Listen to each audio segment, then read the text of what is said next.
ওমর রাদিয়াল্লাহু তাআলা আনহু পরামর্শ নিলেন। সবাই বলছে হ্যাঁ এটা করা যায়। এখন শুরুটা করবে কিভাবে, বছর ধরবে কোন থেকে? তখন সাহাবায়ে কেরাম বহু পরামর্শ দিছে।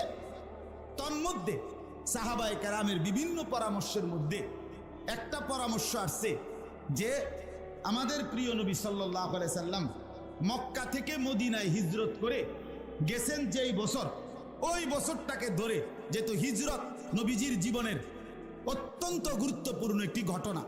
হিজরত শুধু হিজরত না, নবী মক্কা থেকে মদিনায় গেছেন এটা না, মক্কা থেকে মদিনায় যাওয়া মানে হলো গোটা ইসলামের চেহারাটাই পাল্টে গেছে। ঠিকই না বলেন না কেন? 13.5 বৎসরের জুলুম, নির্যাতন, অত্যাচার, বঞ্চনা সহ্য করার পরে 13.5 বছর পরে মদিনার মাটিতে যখন নবীজি কদম ফেলছে, পরবর্তী অল্প সময়ের ব্যবধানে ইসলাম গোটা পৃথিবীতে চমকায় গেছে। তাহলে হিজরত ইসলামের একটি টার্নিং পয়েন্ট, গুরুত্বপূর্ণ বিষয়। এই জন্য এইটাকে সাহাবীরা বলাতে ওমর রাদিয়াল্লাহু তাআলা আনহু সিদ্ধান্ত দিছে যে হ্যাঁ ঠিক আছে এটাই। সেই থেকে নবী সাল্লাল্লাহু আলাইহি সাল্লামের হিজরতের বছরটাকে হিসাব দইরা ইসলামী বছর। তাহলে এখন 1446 হিজরি। কত হিজরি? আর তার মানে হলো আজ থেকে 1446 বছর আগে আমাদের নবী মক্কা থেকে মদিনায় হিজরত করে গেছে। কথাটা বুঝছেন আপনি? তাইলে এক নম্বরে শরীয়তের হুকুম হাকামের বিভিন্ন বিষয়ে ইসলামী বছরের দরকার আছে কিনা। 2 নম্বরে একজন মুসলমান রসুল প্রেমিক হিসাবে নবী সাল্লাল্লাহু আলাইহি সাল্লামকে যে ভালোবাসে, সেই ভালোবাসার দাবিতে এই বছর মানে হলো নবীজির হিজরতের হিসাবে, নবীজির সাথে সম্পৃক্ত। এই কারণেও একজন মুসলমান নবী প্রেমিকের জন্য ইসলামী বছরের হিসাব রাখা জানা উচিত কিনা বলেন? তাইলে আমরা যারা রাখছি না, জানি না, তারা রাসূলুল্লাহ সাল্লাল্লাহু আলাইহি সাল্লামের মহব্বতের এই দিক দিয়া একটা ঘাটতি কিনা আমাদের? ঘাটতি। 3 নম্বর বিষয় হলো এই ইংরেজি বছর যেটা, এটার হিসাব রাখা, বাংলা বছরের হিসাব রাখা হারাম নয়, নাজায়েজ না, কিন্তু প্রাধান্য পাবে আমাদের কাছে ইসলামী বছর। কেন? ইংরেজি এই বছর 2024 সাল, এটা হলো খ্রিস্টানদের হিসাব। হযরত ঈসা আলাইহিস সালাম যেই বছর জন্মগ্রহণ করছেন ওইটা খ্রিস্টাব্দ, অর্থাৎ যিশু খ্রিস্টের জন্মের বছর, অর্থাৎ আজ থেকে 2024 বছর আগে ঈসা নবী জন্মগ্রহণ করছেন। তো এটা খ্রিস্টানদের হিসাব। আচ্ছা, বাংলা সন যেটা আমাদের এই অঞ্চলে বাংলা সন, এটা হলো সম্রাট জালালউদ্দিন মোহাম্মদ আকবর, মুঘল বাদশাহ আকবর, যাকে আকবর দি গ্রেট বলা হইতো, এই আকবরের আমলে পুরা অঞ্চলের দিল্লির খেলাফ যত বড় সাম্রাজ্য ছিল, তাদের মৌসুমি যে খাজনা উঠাইতো জনগণ থেকে, ট্যাক্স, ফসলি জমি কাটার পরে এই সময় ট্যাক্স উঠাইতো। তো এইটার হিসাবের জন্য বাদশাহ আকবর উনার সভাসদদেরকে বলছিল, তোমরা আমাদের এই অঞ্চলের হিসাবে, এখানকার সিজন হিসাবে তোমরা একটা বছর হিসাব করো, যাতে করে খাজনা আদায় করতে কি হয়, হিসাব করতে সুবিধা। কয় বছরের খাজনা, কোন বছরের খাজনা, ট্যাক্স। এই কারণে এই বাংলা সন, এইটা এই কারণে চালু হয়েছে। আপনি পড়ে দেখেন বা জিজ্ঞেস করে দেখেন। তাইলে বাংলা সন, আবারও বলছি ইংরেজি সন, এটা হিসাব রাখা বা হিসাব করা হারাম নয়, নাজায়েজ না, কিন্তু বাংলা সনের সাথে ফসলের জমির খাজনার সম্পৃক্ততা, ইংরেজি সনের সাথে খ্রিস্টানদের বিশ্বাসের সম্পৃক্ততা, কিন্তু ইসলামী সনের সাথে রাসূলুল্লাহ সাল্লাল্লাহু আলাইহি সাল্লামের হিজরতের সম্পৃক্ততা, এই 3টা বিশ্লেষণ করলেও মুসলমানের কাছে প্রাধান্য পাওয়ার কথা ছিল কোনটা? ইসলামী বছর। কিন্তু কোথায় আমরা?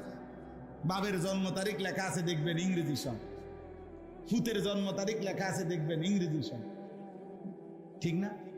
বাপের মৃত্যু তারিখ লেখা আছে ইংরেজি সন। ইসলামী বছরের হিসাব কইতেও তো পারত না,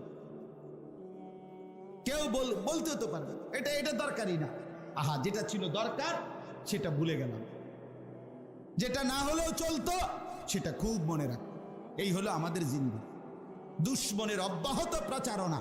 মনে রাখবেন, সারা পৃথিবীর ইসলাম বিরোধী শক্তির পরিকল্পিত ধীরে ধীরে স্লো মোশনে তাদের প্রচারণার একটা কার্যকর সফলতা এটা যে দুশ্মন বিভিন্ন বিষয়ে সুন্নত যা নবীজির সাথে সম্পৃক্ত যেটা সেটা আমাগরে গুলাইয়া দিছে, আর তাদের যেটা দেওয়া সেটা আমাদেরকে একদম মজবুত করে কলজার ভিতরে বসায় দিছে।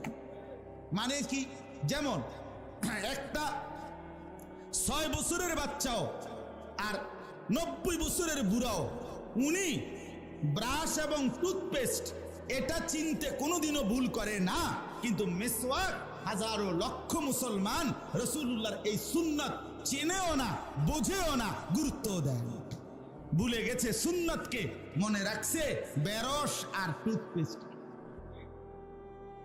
এটা ভুলে না, এটা মনে থাকে না। বুঝেন নাই কথা? ডাইনিং টেবিল চিনতে ভুল হয় না, দস্তরখান মনেই পড়ে না। এখন চলেন নবীর প্রেমে এমনি ডোলন আর নাচন লরণ, এটা তো সহজ। বুঝেন নাই কথা? রাসূলুল্লাহ সাল্লাল্লাহু আলাইহি ওয়াসাল্লামের ভালোবাসায় আরো 10 কেজি জিলাপি বিরিয়ানি বাড়াইয়া দন, এটা সহজ, কারণ এটা তো খানা। এটা সমস্যা হয় না ভাইয়া, এটার লেগে লোক পাওয়া যাবে না। আমিও যদি কই আরো 50 কেজি জিলাপি বাড়াইয়া দিলে ভালো হয়, আসেননি কোনো ভাগ্যবান দিবেন? অমাক ভাগ্যবান মানে বহুত লোক পাওয়া যাবে, জিলাপি না, বিরিয়ানি না, খিচুড়ি না, কিন্তু রাসূলুল্লাহ সাল্লাল্লাহু আলাইহি ওয়াসাল্লামের সুন্নাতকে ধরে ধরে জিন্দেগির মধ্যে আনা, সেটা জীবনে বাস্তবায়ন করা, সেটা কঠিন। আর এটাই ভালোবাসা, এটাই মহব্বত।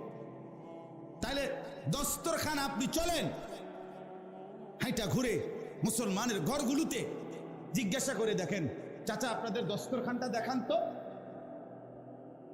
1000 ঘরে ঘুরে দেখেন, আপনি কয়টাতে পাবেন আপনার বিবেকে যা বলে দেখেন। আপনি সাথে আমার জীবনে, ছোট্ট জীবনে কত সময় দেখছি বলার পরে একটা লুঙ্গি এনে দিছি। বেটা লুঙ্গি কি দস্তরখান? বেটা এটা তো লুঙ্গি না, যে দুর্গন্ধওয়ালা বেটা এটা। গামছা কি দস্তরখান? গামছা তো গামছা। আশ্চর্য।